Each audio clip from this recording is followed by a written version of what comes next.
January 23rd. Guys, if you bet Seattle last night, I want you to remember that date. Write it down right now. January 23rd.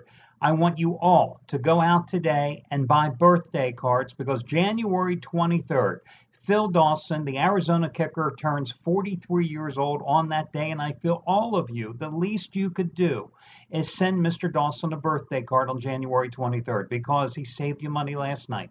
What a strange game. It looked like Seattle was going to get you the money last night. And then, of course, Arizona sneaks in the back door, apparently. All that was left there for Arizona to get the cover was Mr. Dawson punching through that meaningless, for most people, point after attempt. But as I noted in yesterday's video report, both kickers for those teams struggling. Blair Walsh missing 3 field goals the week prior against Washington, costing the Seahawks the win. He was good last night. But Dawson, coming into that game last night, had missed 6 field goal attempts. Missing 5, having a 6-1 block last night. What happens? He misses that point after attempt, and you're lucky. You walk away with the push. Arizona bettors, well, Hank, you're not happy because you ended up with a push instead of a win, so you're not sending Dawson any birthday card. But again, Seattle bettors, January 23rd, Mr. Dawson turns 43 years old, so I think it's the least you could do. Okay, guys, I've got a couple of complimentary plays in college football, so I'm going to take a look at that Temple-Cincinnati and Washington-Stanford game coming your way in just a moment. This being Friday, remember, you can save $50 on the purchase price of any Handicapper 7-day package by using coupon code SAVE50, or you can save $125 off the purchase price of any Handicapper's 30-day package by using coupon code SAVE125. Why would you not take advantage of either one of those coupons when it comes to Chris Jordan, who today goes for winning day number 10 out of 12 with his second consecutive double your wager 2,000 star college football play of the season. He had his first last night with Appalachian State. Easy, a 17-point favorite over Georgia Southern, 27-8. Tonight, it's on Cincinnati and Temple. And remember, he's only had 2. This is the second one going tonight. This is even bigger than his 800-star winner when he had Ohio crushing Toledo as a 4-point underdog on Wednesday night. Twice as strong as his 1,000-star winner on Washington State outright over Stanford last Saturday. And remember, this also matches the 9th and 10th ever double your wager NFL releases of his 35-year career when he gave you the Lions over Green Bay on Monday and Jacksonville over Cincinnati on Sunday. And today, it is once again the half-price play of the day by using coupon code CHRIS. Keep in mind, this is a guy who, dating back to last year, just about this time, right around the end of November, since that time, $1 bettors, they've made a little over $60,000 in all sports combined. Hell, they've made over $8,000 just since last Monday. Again, half-price play of the day using coupon code CHRIS. Also going tonight, Shawn Michaels, winning his handicapper in the site here over the past 6 years in football, college and pro combined. 100-dime max wager release, UNLV and BYU, his 4th 100-dime college football release of the season. You get it for over half price off by using coupon code Sean, S-E-A-N, his first name. All your other discounts, etc., over on the home page. Before I get to your complimentary plays, a couple of quick tidbits in history today. In 1969, TV show Sesame Street was made its debut. Actor, not a great actor, I don't think, but a guy that certainly had a career marked by longevity and a famous phrase from a famous movie. Roy Scheider, born in this thing in 1932. Think about it. Jaws, what was that great line? Come on, you got to think about it. You're going to need a bigger boat. Just a classic. The way he uttered that phrase, backing into the cabin. Remember? Robert Shaw backing into the cabin, the cigarette dangling from his mouth, that utter look of terror on his face. You're gonna need a bigger boat. Anyway, on this day in 1975, Edmund Fitzgerald, the big tanker, sank in Lake Superior. All 29 crew members perished. And then, of course, 1 year later, Gordon Lightfoot wrote that song, The Wreck of the Edmund Fitzgerald. 242 years ago today is acknowledged the birth of the United States Marine Corps. Established in 1775 during the American Revolution, the Continental Congress passed a resolution that said 2 battalions of Marines would be raised for services as landing forces for the recently created Continental Navy, and it was drafted by future President John Adams that created the Continental Marines. So 242 years ago today, what we now know as the Marine Corps were established. In music history, Elton John began an 8-week run at #1 on the U.S. album charts on this day in 1973 with Goodbye Yellow Brick Road. Knocked off the Rolling Stones' Goat's Head Soup. And eventually, Goodbye Yellow Brick Road was dethroned at the top of the charts in the first week of 1974 by, listen, I'm going to tell you the answer because you're never going to get it because I had to look it up, by the Carpenters, the Singles album by the Carpenters, their greatest hits.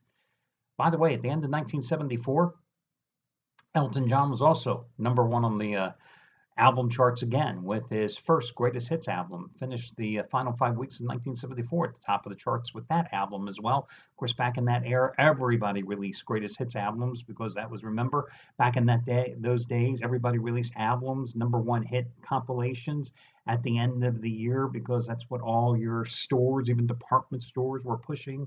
Albums with greatest hits. That's what you bought back in those days, and that's what you wanted. That's what I wanted as a kid. Anyway, let's talk about your complimentary plays here tonight. I really like the Temple Owls. Problem is, if I used the Temple Owls as a best bet tonight, I assure you the Temple Owls would lose. If I bet money on the Temple Owls tonight, I assure you the Temple Owls would lose. They're coming off a 34-26 upset win at home against Navy. Cincinnati's coming off a 17-16 win at Tulane. That ended a 5-game losing streak for the Bearcats and an 8-game conference losing streak overall. You've got the two lowest scoring offenses in the AAC here going tonight. However, Temple was forced to make a quarterback change a couple of games ago, and it's resulted in two of their best offensive performances here in the past 2 games, a 31-28 overtime loss at Army and that aforementioned upset win as an 8-point home underdog against Navy because suddenly they've got a passing game. Their quarterback, who I meant to look up how you pronounce his damn name before I started this video and I forgot. I think it's Frank Nutilli. I hope that's what it is. I don't know. Hey, they don't pay me to be accurate on the pronunciations here, especially when I don't look it up. And I have a migraine that right now, believe me, I just want to get done this damn report because my head's going to explode. He went 20 for 29 for 290 yards and 1 touchdown against Army, and then he went 22 of 30 for 4 touchdowns in that upset one against Navy. And in the Navy game, the Temple offense on 3rd down was 8 for 13. So suddenly they have a potent passing attack. And that's really changed the complexion of this Temple offense, which last year was a dynamic team with Philip Walker, both as a passer and a runner and a strong ground game. Well, this year Temple wasn't really moving the chains much on the ground, and their passing game was in and out. Well, suddenly they've been able to move the chains these past 2 games. What also has impressed me is that the Temple defense held Navy to 136 yards on 52 carries. Now think about that. Navy, 136 yards. They came into that game averaging 376 yards on the ground. And the week prior, they held Army to under 100 yards under their per-game average. Now, Cincinnati's coming off a season-high 458 total yards against Tulane, but Tulane's defense isn't that great. I'll tell you what, I like Temple in this game. Cincinnati has rejuvenated its ground game the past couple of weeks, right? Matter of fact, their 2 best rushing performances of the season have come in their last 2 games. They had 248 rushing yards and a 31-28 overtime home loss to SMU a couple of weeks ago. Then they ran for 208 yards against Tulane.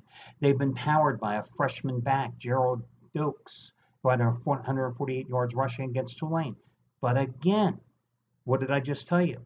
Temple has really stiffened up against the run against Army and Navy, and I think that confidence carries over tonight. The other thing is, with Temple being able to suddenly pass the ball, you got a Cincinnati pass defense that has only generated 9 sacks the entire season. On the other hand, you have a Temple pass rush that has 27 sacks on the year. That's tied for 15th in the country. So I have no problem laying the 2.5 points here with the Owls in this contest. And again, if this line goes back up to 3, I'm buying down the half point on Temple. The other game, you have Washington, -6 at Stanford. Um, Washington's coming off 2 straight wins at home against overmatched foes, beating up defenseless UCLA 44-23 and a bad Oregon team 38-3. Now that's since a shocking 13-7 loss at Arizona State. This is a road finale for the Huskies. They won their 2 previous conference road games, other than the loss at Arizona State. Beating Oregon State 42-7, big deal. Beating Colorado 37-10 in Boulder, big deal. Cardinal, coming off a 24-21 loss at Washington State. This Washington run defense is superb. How does Stanford move the ball? With Bryce Love, a guy who's averaging 182 yards a game, a guy who's averaging 9.64 yards per carry. This Washington run defense gives up, on average, 2.58 yards per game. They've only allowed 2 running plays of more than 20 yards this season. 2. They haven't allowed a running play of over 29 yards or more the entire season. Bryce Love, every single game this season, he's broken off a run of over 50 yards. Something's got to give tonight, and I think it's Bryce Love being stopped cold in his tracks. He returned from an ankle injury against Washington State last week, and he had a 52-yard touchdown run. But otherwise, total in that game, 16 carries for 69 yards. And Washington State's run defense is nothing compared to Washington's. And the other problem is that Stanford has turned to the redshirt freshman, KJ Costello, who made his second start at quarterback last week against Washington State, 9 for 20, 105 yards and 1 interception. Go back to Washington. Let me just give you some defensive stat numbers for them, and I want to read these for you. Number 1 in total defense, giving up 241 yards a game. Number 2 in scoring defense, 11.1 points per game allowed. Number 3 in pass defense, little under 150 yards a game. Number 6 in run defense, 91 yards a game. And offensively, they've got Jake Browning, right? Damn good quarterback. Last year's game, a blowout win for Washington, 15 for 21, 3 touchdowns. They have an underrated running back in Myles Gaskin. He's 82 yards shy of his 3rd straight 1,000-yard season. Have they won in Palo Alto in previous years? No. Have they been able to win consistently in this series? No. Stanford, I think, has won 7 of the last 9 games. But it's a cheap price, and I like Washington in this spot. So I like Temple and Washington as your 2 comp plays tonight. That'll do it. And we'll do this again tomorrow. Good luck.